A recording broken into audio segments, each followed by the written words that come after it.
Okay, so I honestly did not know I was going to be done with book 2 this fast. I finished it in literally 2 weeks, and it's 661 pages. Okay, so thank you for coming with me on this journey of reading the Convoluted Universe. I don't know why that sounded like it was the ending, but it's not. We're barely in book 2 and there's 5 books. Okay, so I just finished, literally just finished like 30 minutes ago, the Convoluted Universe book 2.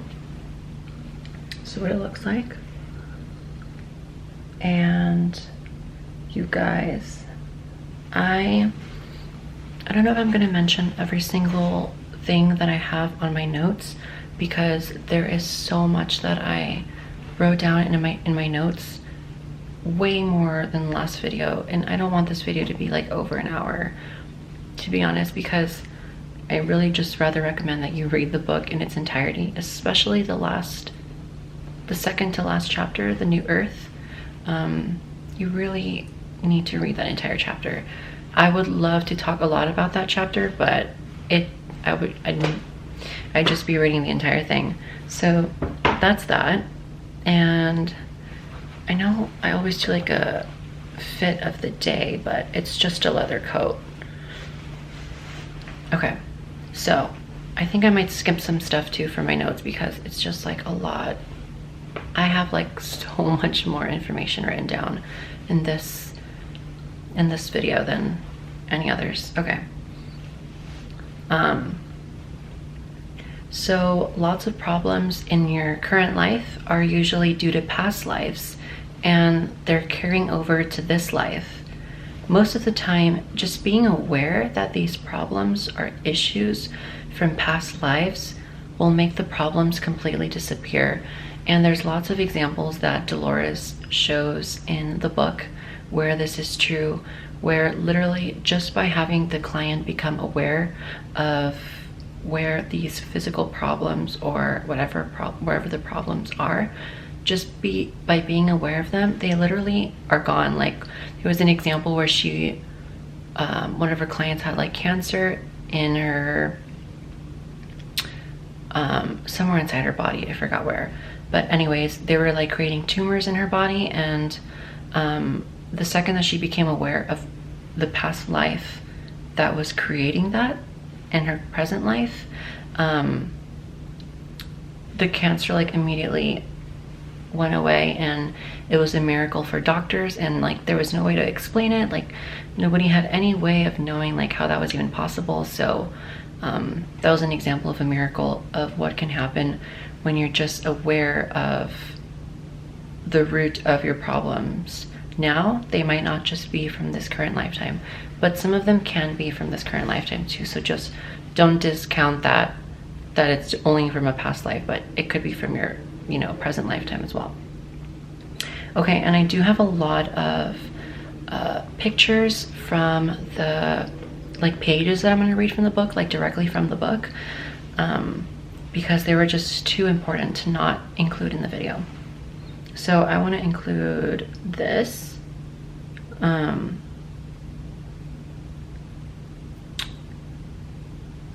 Okay, for example, a woman client had lower back pain stemming from a disc problem, and her doctors wanted to operate. She relived a past life as a black soldier in Korea. There were bombs exploding all around. He was hit in the back, and it threw him into a ditch full of water. Paralyzed, he couldn't get out and drowned. He came back too soon and carried the memory in his back. This also explained her fear of enclosed spaces and not getting air. I have found in my work that there are more souls waiting in line for handicapped bodies than normal ones. This is easy to understand from the spirit viewpoint. The plan for reincarnating on Earth is to repay as much karma in one lifetime as possible, to avoid having to return again and again. More karma can be repaid through a handicapped body. The soul is learning great lessons, and also the caretakers, like the parents.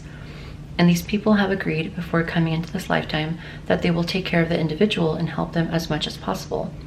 Everything in life is about lessons, although some are more difficult than others. Also, what lessons are being learned by everyone who sees the handicapped person? How does the observer react? The handicapped are teaching everyone they come in contact with. Thus, they are not to be pitied or shunned. They are to be accepted and admired for choosing a difficult path in this lifetime. Okay, this is totally off topic, but I wanted to include this in the video. Elizabeth April says that we are very privileged to be here on Earth at this time, despite how hard it can be in this body, in this reality. It's all for a bigger mission. And subconsciously, we all know what this greater mission is.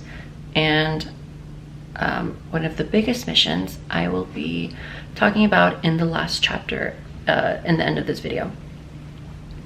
Okay, so like all my videos on the convoluted universe, I'm basically just reading bullet points that I wrote down from the book that I thought would be really good to share to everyone. Because my intention with this video is for everyone to become aware of this knowledge and to know that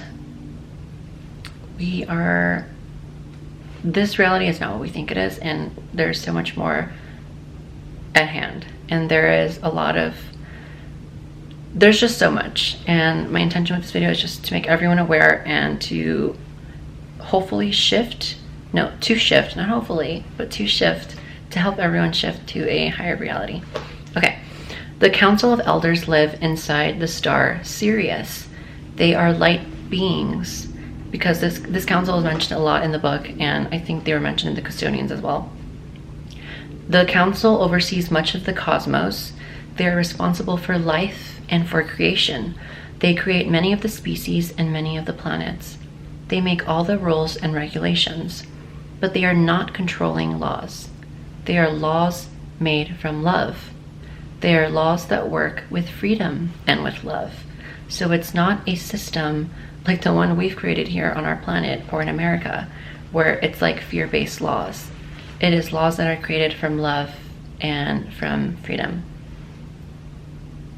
Okay, in chapter 4, the goddess Isis comes through.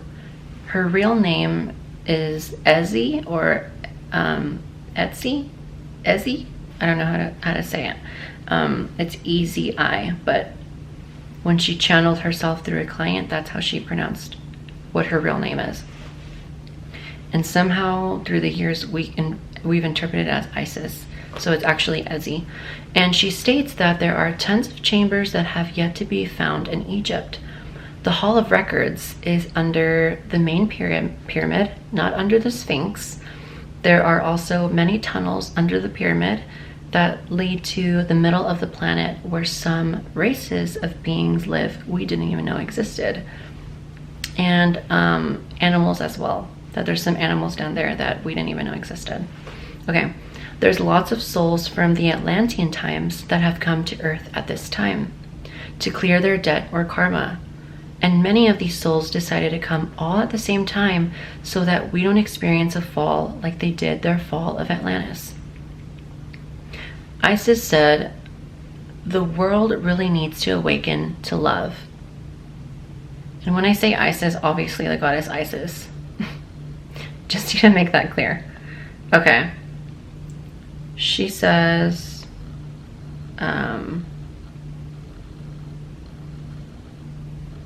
we are coming to a stage now where there's so much of life's energies coming through.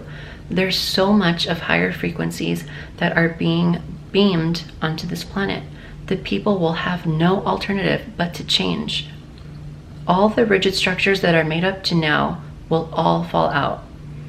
They have no alternative but to break and to collapse. They will all collapse with the power of the light or with the power of love. It is too powerful. There is nothing that supersedes the power of love. Love is all there is. Love is what you breathe. It permeates the universes, the cosmos, and love is what everything is created from. I think that's all I wanted to say about that.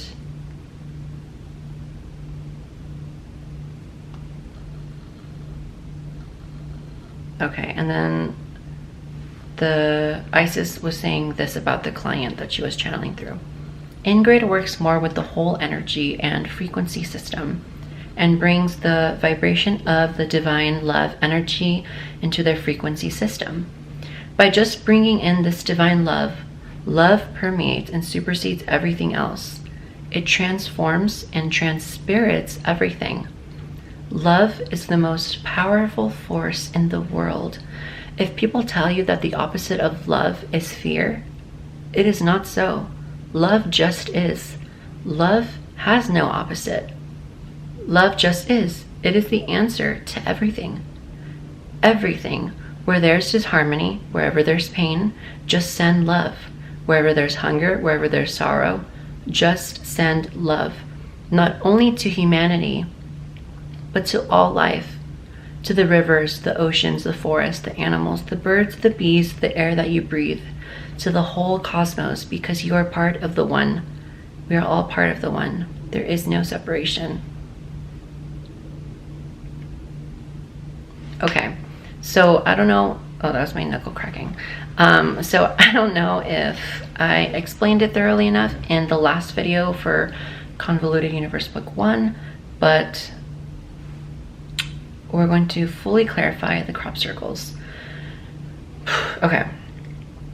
Crop circles, symbols, contain blocks of information.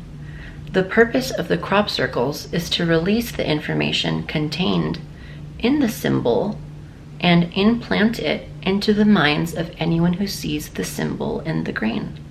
It is a language that is perfectly understood by the subconscious, and the observer doesn't have to be inside the circle to revive this. Just seeing the symbol in a magazine or wherever is enough to download the information.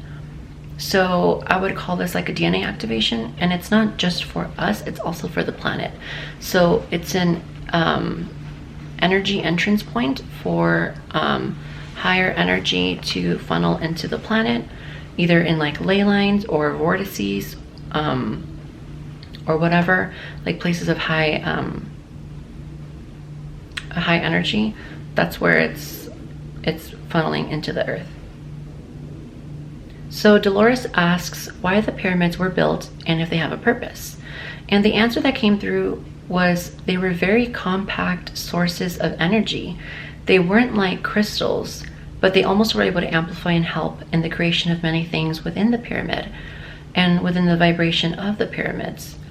They were centers of learning, but also it was like entering another dimension because of the energy that they held. And they were able to amplify and actually also to transmit vibrations and energies to other areas. It was like a giant energy field or force. It was a center of much power and energy. Okay, this is from chapter 8, Taken to Safety. Okay, this is awesome. Through my work with the ETs and my regression work, I have been told many times. Oh, sorry, my phone was showing up. Through my work with the ETs and my regression work, I have been told many times that if the Earth faced destruction, or if another mass catastrophe were to occur that would threaten the human race, that the ETs would take us off the planet. There have been several versions of this in my work. In one of them, they said another planet was being prepared that would be almost identical to Earth. It would be topographically different, but humans would be able to survive there. It was called the New Eden. And animals and plants were already being prepared there so the humans would feel comfortable. Another scenario would be that people would be taken on board spacecraft to await the calming down of the Earth after the cataclysm. In either case, I assumed it would take thousands of years for the Earth to calm down and become inhabitable again, because everything would have to start over, depending upon the severity of the catastrophe, of course. If the survivors were taken off Earth to await this, I assumed it would have to be their descendants who would be brought back to reestablish civilization again. But I have been told this has happened many times down through Earth's turbulent history, that civilizations have been destroyed and life must begin anew. The most important message from the ETs is that the human race must not perish. They have invested too much time and energy into our development to allow us to destroy ourselves completely through our own stupidity. Okay. Okay, so this next thing I'm going to mention is from that same chapter, Taken to Safety, and it's a previous life where the aliens helped the humans get off Earth to escape from a cataclysm.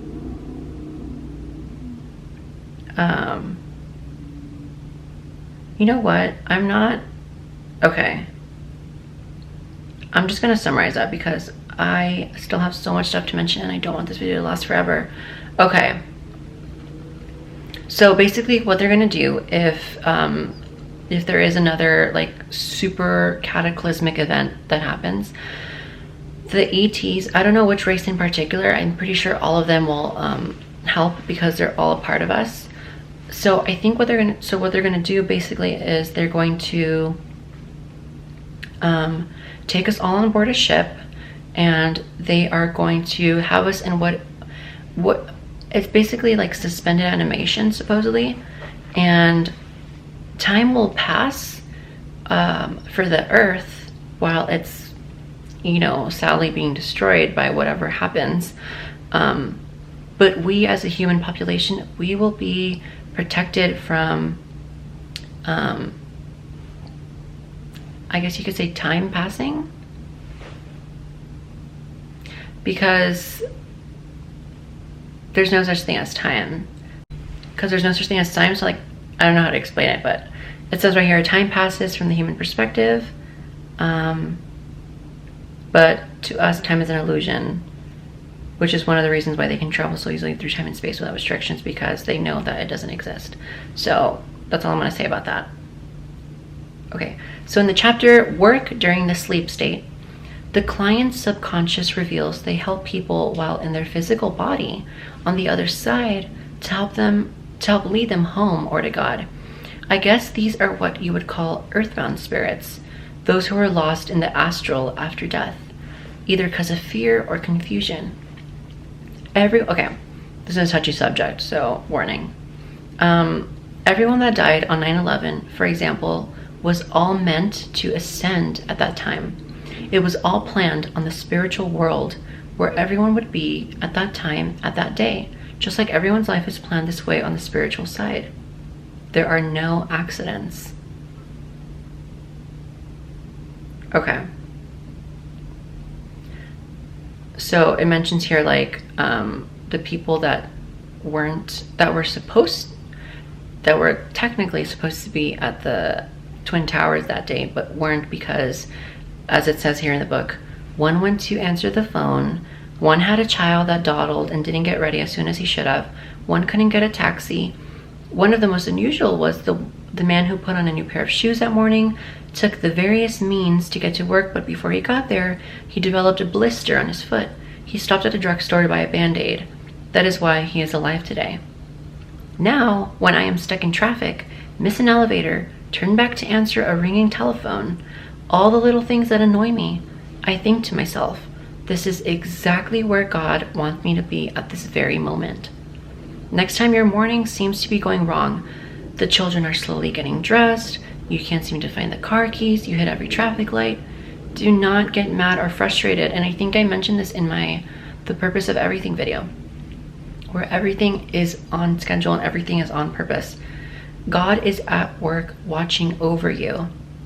May God continue to bless you with all those annoying little things, and may you remember their possible purpose. So it's very important to realize that obviously in the moment it's going to be hard to accept, oh, I'm stuck in traffic for an hour for a higher purpose. Of course, in the moment it's going to be difficult to think that and be aware of that, but in hindsight, you don't know what God was protecting you from, or your higher self was protecting you from, if that would not have happened. I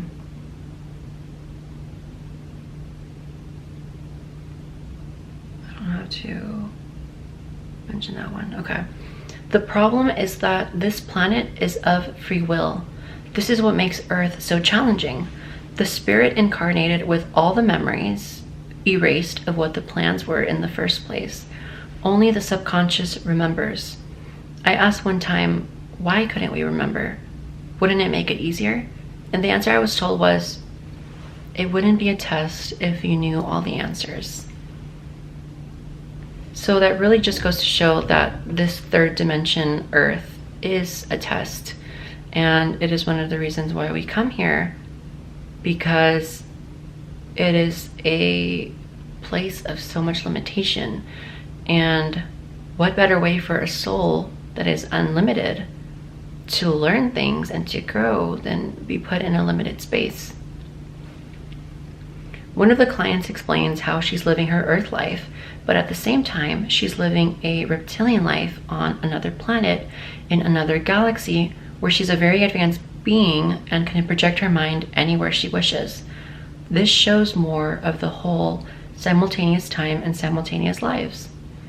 For example, Elizabeth April, she is a human on this planet, and as far as she's aware of, and as far as what she's told us, she is also a, I don't know if it was 4th dimensional, 6th dimensional gray, and she is a 12th dimensional mantis being all at the same time.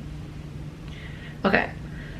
Dolores mentions that through all her thousands of regressions she's never had the subconscious tell her that the person is here to live and play and have a family and a mundane existence. There's always a purpose, and that purpose is supposed to make a difference in other people's lives and a difference in the world. But I don't know, for me, I still believe somehow that someone's purpose can be here to learn, to have fun, and to play, and to learn to have enjoyment while being incarnated. I don't know, I just, for some reason, I can't let go of that belief that there really is people that were here to incarnate, to show themselves or to show others that it's not so serious, and to just have fun and enjoy life. You don't have to struggle to have a great life, and you don't have to struggle to have purpose. In the chapter Guardian of the Portal, there's these tall beings in robes that come to like a juncture between two realities, which is a portal, and they can see Earth through it, but they're just observing Earth and integrating the data that they see and get. They can't go through it because it would disrupt their energy field. But I found it odd that these beings would have to travel who knows how far to get to this portal to just observe humans. Can't they just travel in their energy bodies to Earth? And I think my question got answered later when they weren't at such a high vibration yet to where they could do that. So they were of a lower vibration to where they could travel through space and time through their ships or whatever craft they use, but they would just not yet be capable of with their light body yet traveling. Let's see.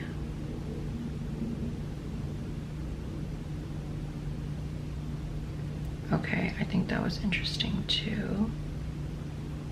Okay, I think I can read this one. So this is directly from the book. There seems to be a central theme running through all the information I have been accumulating. The theme of mass communication on many levels. Our own body is constantly processing and delivering information to our brain and central nervous system. Our DNA also processes information. In my book, Between Death and Life, it was made clear that we must go through countless lives, both on Earth and other planets. We must, while on Earth, experience every form of life, rocks, plants, minerals, animals, before evolving to the human stage. Then when we reach the human stage, we must experience everything in life, rich, poor, male, female, live on every continent, be every race and religion, etc., before we have completed that cycle. In between all these lives, we go back and forth to the spirit side. Our main purpose is to accumulate information about everything possible. We began with God, and our goal is to return to God. We were told in that book that God developed the system because God cannot learn on his own. We, the children, are expected to return to God with all the knowledge and information we have accumulated throughout all our experiences. In this way, we are like cells in the body of God. Thus, what I am learning from the aliens and these other more advanced or more aware beings is that they have a more active part in the assimilation of information. They are also recording and accumulating for various purposes. In the custodians, there were examples of ETs recording what we have learned. This is one of the purposes of the implants that people have the incorrect impression of. They are recording everything the person sees, hears, and feels, and transmitting it into giant computer banks, for want of a better word. These computer banks are directly linked to the historical records of our civilization and the higher councils. Okay, and also in that same chapter, the guardian of the portal is living that lifetime at the same time as the client this is being channeled from is living her own life on Earth. So, simultaneous parallel lives. And also, for all we know, she could be living several more parallel lives all at the same time. But they're just not aware of each other. And it's all a matter of focus and pinpoints of awareness. And it seems to be that we in this 3D reality are the ones unaware of our counterpart lives and counterpart selves, whereas they are aware of us. But the thing is, I don't think all of our counterparts are aware of us in this three-dimensional world. I just think some of them are. It wasn't really made clear, but that's just what I believe at the moment. There was a case of missing time for these two girls that went for a walk in the night to the beach. And the next thing they remember, they were back in their hotel, and all they remember is seeing a swirling beam of light lifting them from the ground. And surprisingly, it wasn't aliens. It was time travelers.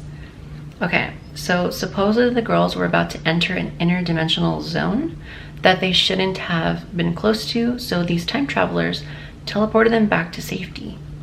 The travelers also said that time travel is actually very easy. Okay, the red spot on Jupiter is an expression of life from highly intelligent beings. I still didn't really understand that chapter. Keep in mind, I don't understand everything in the book. I'm relating to like 90% of the information, but there is like 10% of the information where I didn't understand it or it just really confused me. And that was one of them. Okay, the asteroid belt was a planet which was destroyed when a passing star caused a collision between it and a meteor which came into its path. So that's how the asteroid belt was created. This has been channeled a lot, that there is another physical planet similar to Earth that is and has been prepared for the survivors of any Earth, I'd say like global catastrophes. So there is right now being prepared a planet very similar to Earth, which I believe is going to be the new Earth, in another dimension that is very, very similar to Earth, but much more beautiful and vibrant, and you can totally tell you're in a different place. Okay. Guides or guardians are people. So like your spirit guides or your guardian angels. No, not the guardian angels, sorry, but guardians. Those are people. Humans that you've known in other lives and this life that have come back to help you through this time. Your angels, however, have been with you through all your lifetimes on this planet and some of the others. Okay, Dolores was asking this guy, how does he create so easily in another dimension? And he says, just by thinking about it. And then holding that thought. And then bringing it down from the higher planes to the lower ones. And while you do that, you hold the intention and then suddenly it springs forth. And it's there.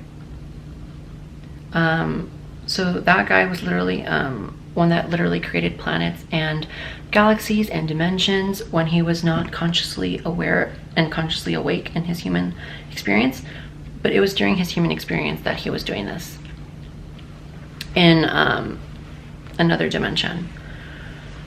Okay, in the same chapter, a different entity in another dimension was saying this: the Earth plane is so thick, it takes so long, so slow. Earth is so slow, it's dense. Thought creates something and it goes out and it takes a while to come back. By the time it comes back, you've created other things. All this time has passed. This creation finally comes and you go, that's not what I wanted. That's not what I needed. So you have to blow it up and start all over again. This entity also told Dolores that they exist in many places at once. The entity itself. Okay, this was said by Dolores on a client that was having a hard life. Before incarnating, she had agreed to learn difficult lessons during this life in order to understand how to be human. So I'm guessing that having a lot of difficult stuff in your life was your soul's mission of trying to learn how to be human. Let me see if I want to read all this.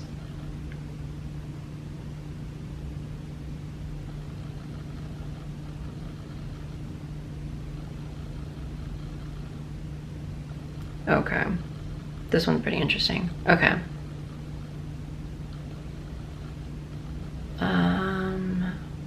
Okay. In my work, I have been told that when God brought all the souls into creation, it was similar to the Big Bang Theory. We shot out as tiny sparks of light. Some of these sparks became human souls. Some became galaxies, planets, moons, and asteroids. Creation had begun and has continued ever since, ever expanding. Many of my subjects have seen themselves as individual sparks or balls of light when they are asked where they came from and how they began. Whatever body they find themselves in during their countless lives on this planet and many others is only a suit of clothes, trappings to serve the purpose and get the job done. I always say you are not a body. You have a body. We tend to overlook this because we get so attached to it. But just like a suit of clothes, eventually it will wear out and have to be thrown away. The real you is the little spark of light. I now can see that this is equivalent to the spirit because it goes from body to body. The spirit is the individualized representation of the soul in an embodiment. Therefore, it has limitations. It is constrained and separated from the larger soul. It is our focus while in physical body, and we are shut off from the tremendous wisdom of our larger self. It has to be that way, or we couldn't exist here. We would be absolutely incapable of surviving if we realize there is more, and that we are shut off from that glorious larger self. So the chapter, oh, I am almost done. Wow, I thought this video was going to be much longer, but I think it's because I'm not giving too much of my opinion on the stuff. So it's kind of like, I think the video is going by so much faster. Are you guys doing okay? Is this a lot of information? The thing is, like, I wish I could just like not need to read it from the notes because I hate how my voice sounds while reading. And it sounds better talking, but whatever. Okay, so here goes. The chapter The New Earth reminded me a little bit of that movie Left Behind. I kind of remember like snippets of that movie, but it kind of like traumatized me. It scared me. I think that's what that movie's called. I honestly prefer you just read the entire chapter, The New Earth, because it's so much information. I literally read it this morning when I woke up. It was like 20 pages of information. Oh my goodness. Not 20 pages, 40 pages, sorry. I prefer you just read the entire chapter, but I do want to mention the people that change their vibration will not be in the new earth. Oh, the people that don't change their vibration will not be in the new earth, the fifth dimension, which is going to be in another dimension, the fifth dimension, the new Eden or the new earth, whatever you want to call it. The people that don't change will be left behind, and it's not going to be fun for them. And I thought this was crazy. This new earth that the enlightened people will be taken to will not have karma. It will not be allowed in this new earth. It will be a planet of only light and peace.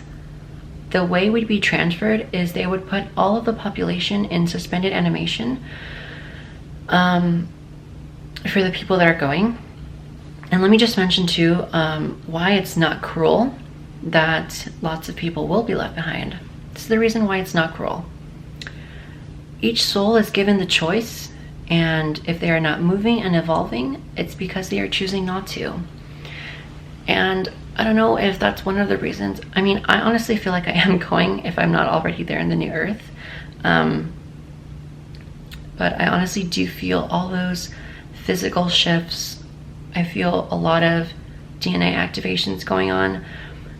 in my dreams lately, I've been waking up sweating, which is supposedly an indicator that I found out in the book today, that your body is becoming more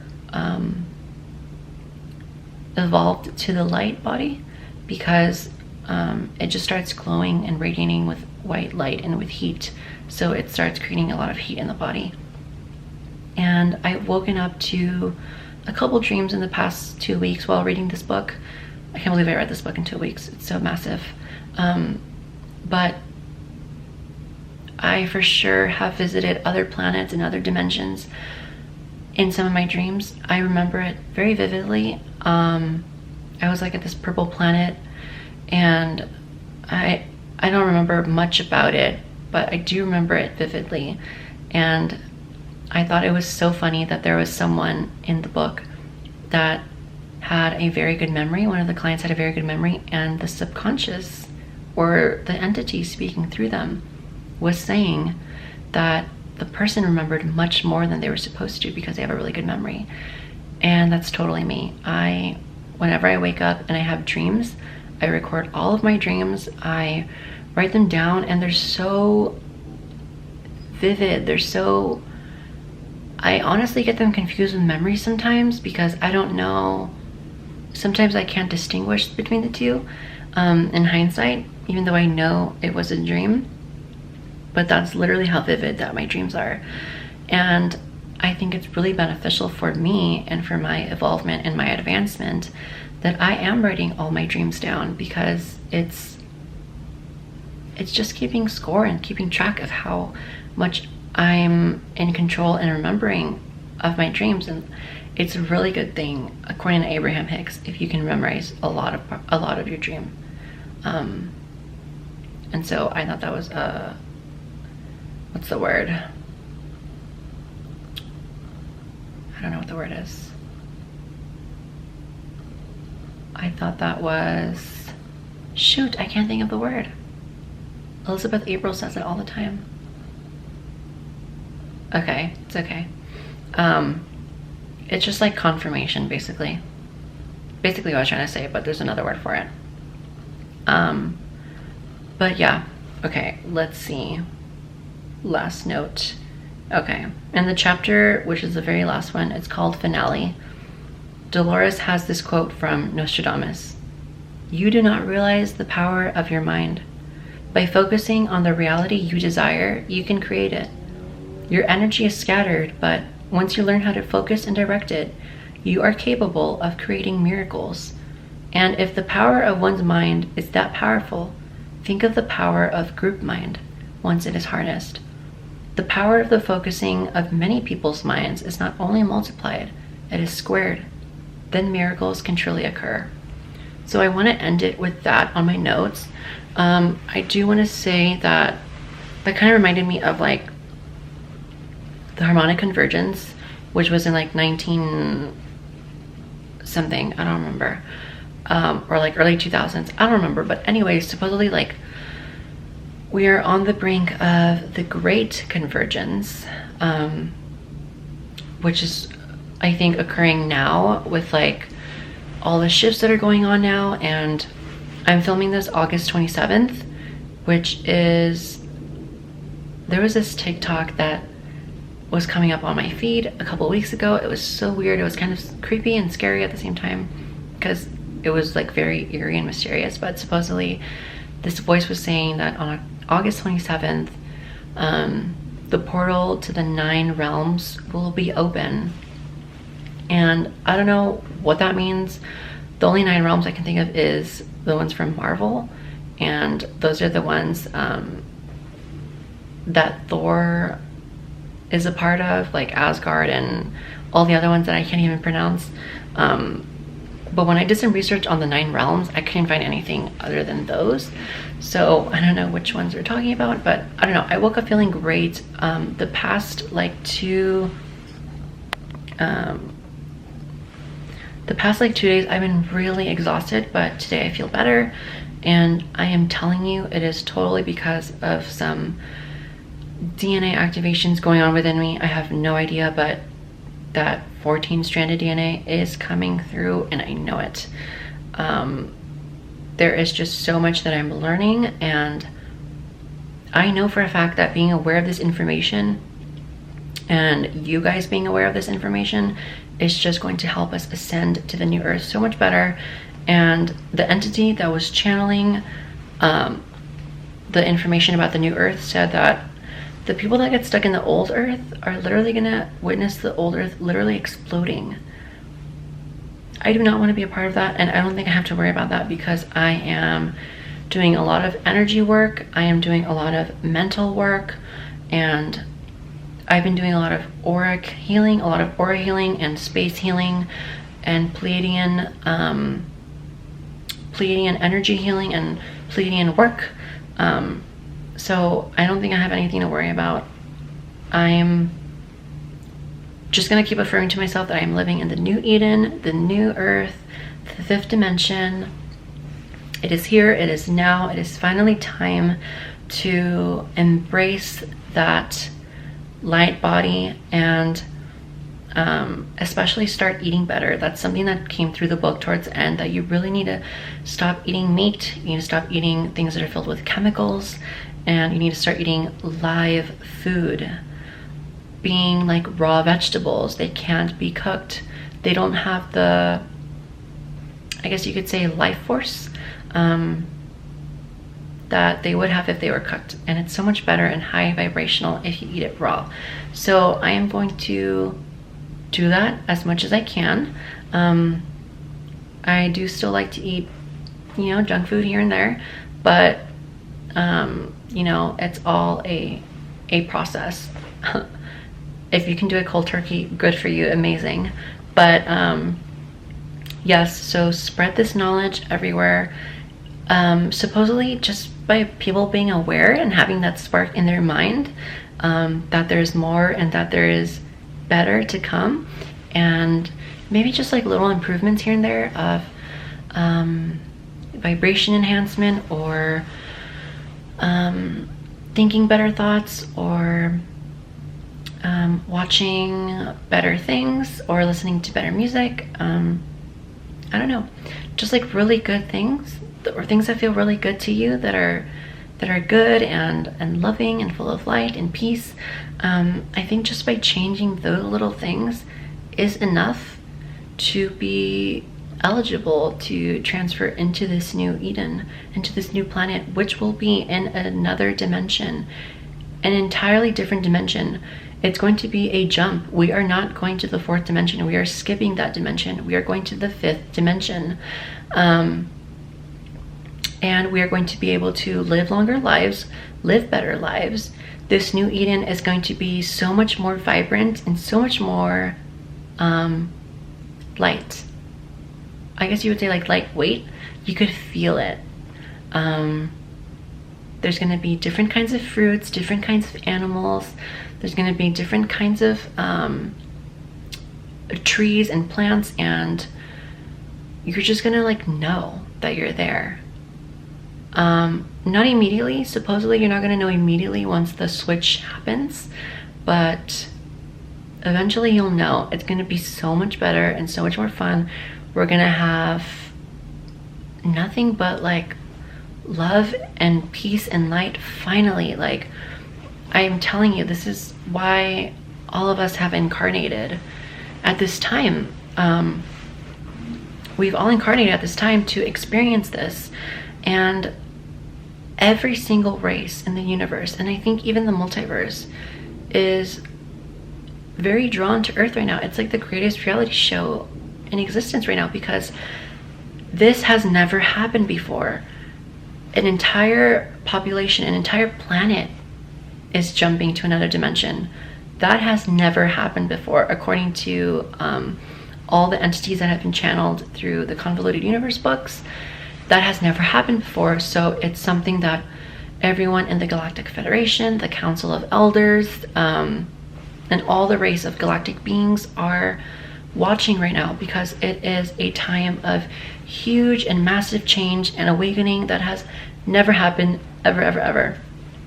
And it is going to be so exciting to be experiencing that, which is why there are so many people on this planet right now, because a lot of us are going to experience that, but the majority of people,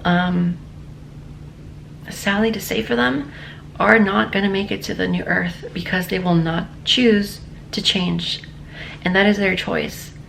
And what's going to happen to them is that they are going to be taken to another planet to repay that negative karma, where they can work out that karma. It's going to be similar to Earth, I think, and it's going to be three-dimensional, I believe, but it's not going to be fun for them. And I think what's going to happen is they're going to like die here in the old Earth and then reincarnate on the next Earth that's 3D as well, similar to Earth, but it's not going to be Earth. And the people that are high vibrational and are changing themselves and are helping change the planet and helping change other people and those that they love, those people are going to be taken to the new Eden, and they're just going to enjoy a much better experience and existence. So I mean, all you can do now is, I guess, change, right? Change for the better, change for everyone, change for yourself, and change for your future, because it's clearly going to be imperative that you do, or you're going to not enjoy your human existence anymore. But anyways, I want to end it at that. Book 3 is like 700 pages, I think. So give me more time to read that. Most likely I'm going to start reading that next week, because I do need a break. I need like a 4 or 5 day break from reading, because my brain is just like fried, literally. I think maybe that's one of the reasons why I've been so exhausted the past 2 days. I've read 100 pages the past 2 days. Each day I read 100 pages, so I'm like so exhausted mentally, and I think it's affecting my body as well. But today I feel better, which is good. But anyways, give me some time to read book 3. I was so excited to share with you guys this information from this video. Please share with other people, not for my benefit, but for yours, really, because, and theirs, whoever you want to share it to, because everyone needs to hear this information. Everyone needs to know that and this is all in the Bible too. If you want to, start saying I'm crazy or whatever, this is all in the Bible too. For the people that think I'm being misaligned or whatever from God or whatever, actually no, I'm more in tune with God than ever before. So keep your thoughts to yourself on that, because that's so incorrect. It's so annoying when people think that it's like one or the other, like you either believe in God or you believe in this. This is actually making me closer to God, and it has made me closer to God, and has made me realize how powerful I am and how much love and light will always win. Even though we've been given the illusion that the dark side has been winning on this planet for thousands of years, the light is actually going to win. So I don't know, 2020, into the light we go, guys.